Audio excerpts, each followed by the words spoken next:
यही मेरी शुरुआत का समय था जब मुझे अपनी मंजिल मुझसे ज़्यादा दूर नज़र नहीं आ रही थी, पर बहुत अफसोस के साथ मैं एक्सेप्ट कर चुका हूँ कि अभी मंजिल दूर है मेरे यारों। आगे की कुछ वीडियो या कहूँ मेरी ख्वाहिशें जो बिखर गई एक एरर के रूप में, पर मेरी उम्मीद और आपका सहयोग आज भी ज़िंदा है, जिसके सहारे मैं दोबारा लौटूंगा नए सफ़र पर, नई उड़ानों के साथ अपना सफ़रनामा लेकर। नेक्स्ट डे हमने सुबह करीब 8 बजे अपनी यात्रा स्टार्ट करी। हमारी कोशिश थी कि जल्द से जल्द पनार बुग्याल पहुंचा जाए, क्योंकि पनार बुग्याल यहाँ से 5 से 6 किलोमीटर की दूरी पे था और पनार बुग्याल से जो आगे का रास्ता था वो थोड़ा सा आसान हो गया था। और पनार बुग्याल पहुँचने पर आप देख ही सकते हो कि कितना खूबसूरत सा नज़ारा है चारों तरफ का। इतने शानदार बुग्याल है ये इस ट्रैक का, और यहाँ से आगे तक मंदिर तक जो भी रास्ता है वो सारा पूरा बुग्याल वाला है।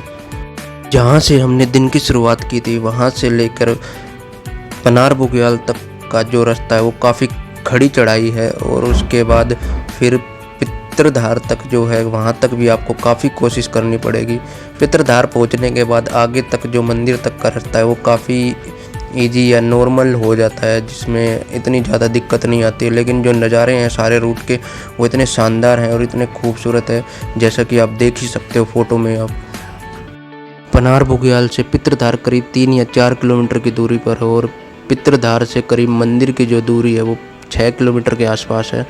करीब 20 या 24 किलोमीटर के आसपास लोग बताते हैं इस पूरा ट्रैक को, और जो 8 किलोमीटर का जंगल का रास्ता और उसके बाद फिर कठिन चढ़ाई करते हुए जब पनार बुग्याल और पित्रधार तक पहुंचते हैं, उसके बाद जो शानदार नज़ारे देखते हुए जो सारी थकावट है वो एकदम दूर हो जाती है। पंचगंगा से आपकी मंजिल जो है वो काफ़ी नज़दीक हो जाती है। उससे आगे फिर कुछ ही दूरी पर चलने के बाद आपको देव दर्शन वाली जगह मिलेगी, जहाँ से भगवान शिव का जो मंदिर है वो नज़दीक सामने दिखाई देने लग जाएगा। और इसके बाद हम करीब 6 साढ़े 6 बजे के आसपास मंदिर पहुँच गए थे, और फिर दिन की शुरुआत करीब 5:30 बजे के आसपास हमारी खूबसूरत नज़ारों और सनराइज़ के साथ हुई। तो उसके बाद हम सबसे पहले नारद जी कुंड और नारद जी के दर्शन किए। फिर उसके बाद हम सूर्य कुंड गए और काफ़ी आसपास की जगह देखी जो काफ़ी खूबसूरत थी, और काफ़ी हमने फ़ोटो क्लिक किए और वीडियो वगैरह बनाई थी, जो कि अब नहीं है। पहले नारद कुंड और फिर उसके बाद सूर्य कुंड के दर्शन करने के बाद हम कुछ ही दूरी पर सरस्वती कुंड था जहाँ हम गए। सरस्वती कुंड में दर्शन करने के बाद हम मंदिर की तरफ चले गए, क्योंकि 9 बजने वाले थे और आरती का समय होने वाला था। सुबह की आरती 9 बजे और शाम की आरती शाम को 7 बजे होती है। मेरे पास पहले शाम की आरती की भी वीडियो थी, लेकिन मैंने पहले ही बताया कि मेरी सारी वीडियो करप्ट हो चुकी हैं, जिस वजह से मैं शाम की आरती नहीं दिखा सका। लेकिन मेरे पास एक सुबह की आरती की वीडियो बच गई थी।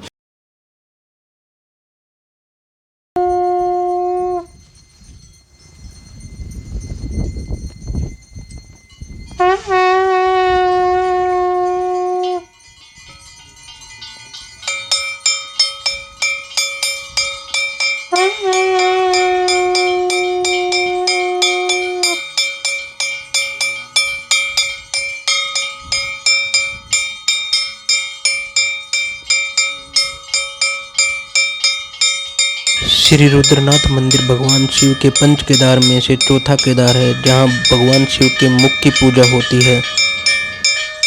पूरे भारतवर्ष में इकलौता ऐसा भगवान शिव का ये मंदिर है जहां भगवान शिव के मुख की पूजा होती है।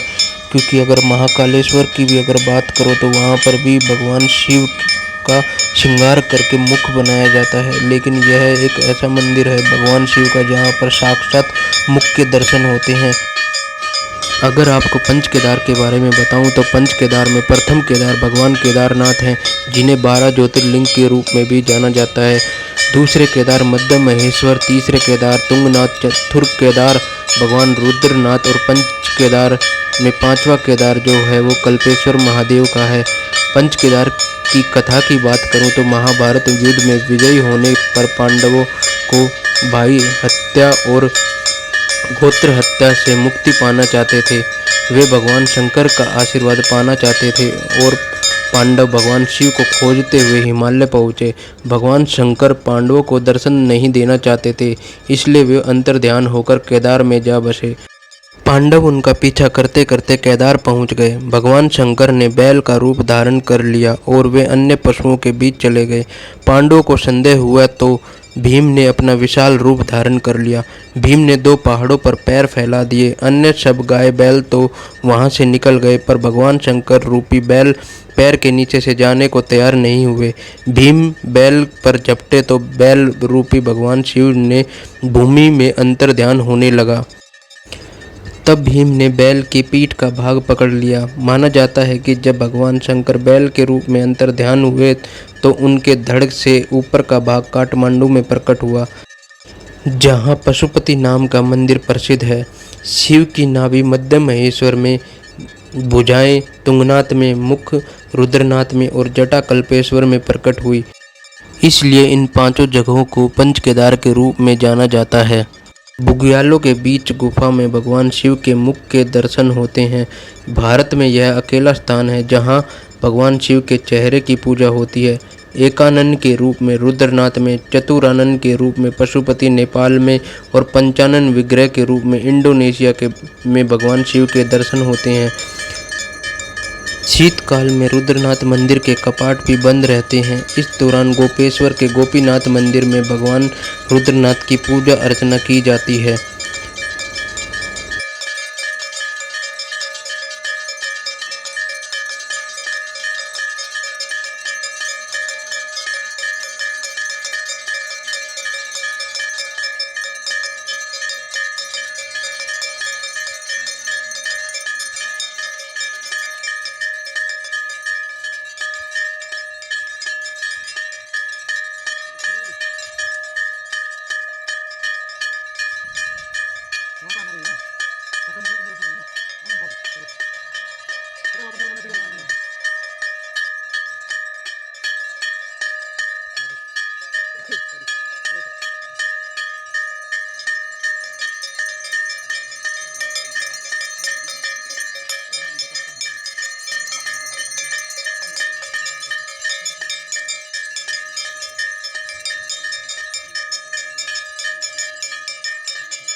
संपूर्ण आरती होने के बाद करीब 10 बजे हम वहां से नाश्ता किया। नाश्ता करने के बाद हम सगर विलेज के लिए रवाना हो गए।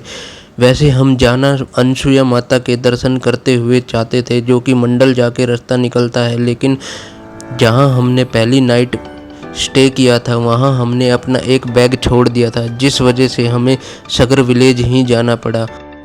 करीब सुबह 11 बजे हम वापसी के लिए तैयार थे और रास्ते के नज़ारे इतने खूबसूरत थे कि हमारा मन ही नहीं कर रहा था कि हम जल्दी से आगे करें, क्योंकि हमने काफ़ी फ़ोटो वगैरह खिंचवाई, काफ़ी वीडियो भी कुछ छोटी मोटी बनाई थी, शॉर्ट वीडियो जैसे कि आजकल ट्रेंड चल रहा है। लेकिन क्या है कि सारी वीडियो वगैरह मेरी करप्ट हो चुकी है, जैसे कि मैं पहले ही बता चुका हूँ। तो आप देख ही सकते हो, ये पंचगंगा है, वापसी के दौरान हमने यहाँ दिया। और फिर ये आपका पित्रधार से होते हुए जो आप फिर मनार बुग्याल पहुँचते हैं। जाने का रास्ता जितना ही मुश्किल और कठिन होता है, मतलब चढ़ाई के वक्त जितनी हालत ख़राब होती है, उतना इजी ज़रूर लगता है, लेकिन इतना आसान नहीं है, क्योंकि जो पत्थर हैं इस रूट पे वो काफ़ी बड़े बड़े पत्थर हैं, जिनकी वजह से पैरों की जो हालत है वो बहुत ही ख़राब हो जाती है। लेकिन नज़ारे जो हैं आसपास के और खूबसूरत से उनका एंजॉय करते हुए जाओ तो ये ट्रैक इतना मज़ेदार है कि आपका मन खुश हो जाएगा। करीब शाम को 6:30 बजे पुंग बुग्याल पहुंचने के बाद रात को 8 बजे हम सगर विलेज पहुंच गए थे और नेक्स्ट एपिसोड में मैं आपको अनसुया माता के दर्शन के लिए ले चलूँगा।